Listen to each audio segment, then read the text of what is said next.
What would you do if your choices were slowly starve to death, die from tuberculosis in a filthy workhouse, or join a gang of child criminals? That's not the plot of a dystopian Netflix series. Those were the actual options for kids in 1890s Birmingham, where the real Peaky Blinders operated. You're about to discover the horrifying facts about the real Peaky Blinders that the TV show completely ignores. The real gang members weren't the Shelby family with their fancy cars and political connections. They were children as young as 12, desperate enough to blind someone with a razor-capped headbutt for pocket change. Your romantic notions about this era are about to get slashed harder than their victims' faces. I start walking down the street, choking on the thick smog that filled my lungs. This wasn't the stylish, moody Birmingham from the Netflix show. My time travel watch had dropped me right into the middle of actual 1890 Small Heath. Where were the sharply dressed gangsters with their razor caps? Oi, you, give me that coat, or I'll slice you. I spun around, heart pounding, expecting to see my first real Peaky Blinder. But instead of Cillian Murphy's ice blue stare, I found myself staring down at a scrawny kid who couldn't have been older than 12. His clothes were basically rags, his face smeared with coal dust, and the famous cap on his head was nothing more than a filthy scrap of cloth. I said give it. I backed away, tossing in my jacket. I thought the Peaky Blinders were older. The kid laughed, showing off a row of missing teeth. We start young, don't we? You think Thomas Gilbert got to be top man by waiting around? Thomas Gilbert? My brain scrambled for a connection. Where the hell was Tommy Shelby? As the kid dashed off with my coat, reality hit me hard. Everything I knew from the show, it was all wrong. The real Peaky Blinders weren't some organised crime family. They were scattered groups of desperate kids, barely surviving on the streets. For the next few hours, I wandered through Small Heath, trying to piece together what the hell was going on. I passed kids, some no older than 8, standing on corners picking pockets, running cons. No opulent betting parlours, no whiskey distilleries, no grand political machinations. They call him Kevin Mooney too, but Gilbert's the real name. An old man told me after I handed over the last of my coins for information. Leader of them Peaky kids. Know what his biggest score was last month? Nicked 3 bicycles from the factory yard. Real criminal mastermind, that one. Bicycles? Not fixed horse races or smuggled weapons? I blinked in disbelief. The man must have seen it in my face because he laughed. Where'd you get your ideas from, boy? Penny dreadfuls? And what's with them fancy clothes? You look like you're playing dress up. I glanced down at my outfit, my best attempt at replicating the show's style. Compared to the real street kids, I looked like a clown. They wore whatever they could steal or salvage, clothes that didn't fit, patched up and worn to threads. Practical, not fashionable. And them razor blades in caps, that's just stories to scare folks. Ain't no one wasting good razors on that nonsense. By nightfall, I knew I'd have to get a grip on the real street hierarchy if I wanted to survive. These weren't criminal masterminds plotting in smoky backrooms. They were kids, frightened, hungry, brutal when they had to be, doing whatever it took not to starve. Near the canal, I watched 2 rival groups collide. No dramatic speeches, no slow-motion standoffs, just kids hurling bricks, swinging belts with heavy buckles and fighting savagely over who got to control a street corner for begging or pickpocketing. Images from history books flickered through my mind. Mugshots of Harry Fowles, baby-faced Harry, arrested for stealing bicycles. Stephen McNichol, caught breaking into houses.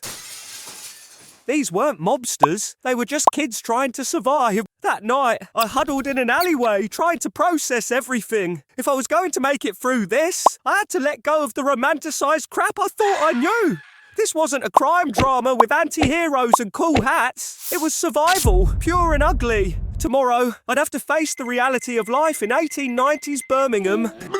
Filthy slums, no sanitation, disease everywhere. Poverty so crushing it made modern homelessness look like a 5-star hotel. No fancy caps, no sharp suits. Tommy Shelby might rule TV Birmingham, but here, the kings of the street were 12-year-olds with nothing to lose. Dawn broke. and I needed shelter. The small heath in the TV show had been gritty and rough, sure, but what I saw around me now, it made the Netflix version look like 5 Palm Jumeirah, Dubai. I followed a group of workers to what looked like a housing area. The smell hit me first, a wall of stench so powerful I nearly threw up. Raw sewage flowed openly in the streets. Factory smoke hung so thick it turned the morning sky into permanent dusk. And the people, unwashed bodies packed so tightly together the odour formed its own atmosphere. Looking for a keb, are ya?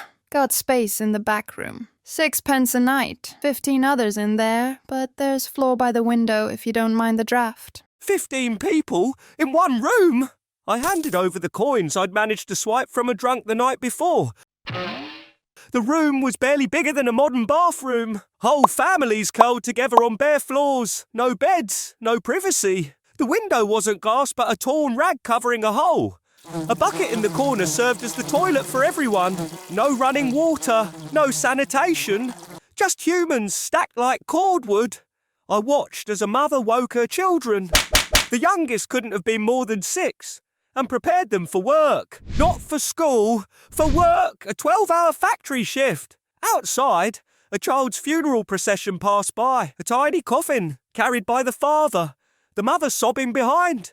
No one else paid attention. Death was too common here. No health care, no medicine, no safety net. Just disease lurking in every cough, every sip of contaminated water. As evening approached, the streets emptied quickly. Not because of organised crime or gangland warfare, but because darkness brought out the truly desperate. People willing to kill for a loaf of bread or a pair of shoes. I passed a group of men fighting viciously over half a rotten cabbage they'd found in the gutter. This wasn't the stylised violence of TV, it was animal survival, ugly and raw. Standing in the middle of actual 1890s Birmingham, the truth hit me harder than any Peaky Blinders headbutt. The TV show had completely sanitised the horror. The real slums packed fiend 20 people per room. Open sewers ran down every street. Disease killed indiscriminately. Children worked until they died or were too injured to continue. In the show, the characters worry about rival gangs and police. In reality, they worried about cholera, starvation, and their 6-year-old not coming home from the factory. Night fell fast, and with it came a new level of danger. I huddled in my corner of the overcrowded room, listening to the sounds of Birmingham after dark, desperate coughs, hungry cries, occasional screams from the street. My survival skills from other time periods wouldn't help me here. This wasn't about outrunning dinosaurs or avoiding plague doctors. This was about enduring slow death by poverty, day after grinding day. Tomorrow I'd need to find work or join one of the street gangs, because in the real Peaky Blinders era, those were the only options. Work until you dropped. Steal until you were caught. Or die in the gutter. The watch on my wrist suddenly sparked, its display glitching wildly. The slums of Birmingham dissolved around me. Stars filled the night sky and ahead 3 robed figures followed a brilliant light. My stomach dropped. Was I about to witness the birth of Jesus Christ?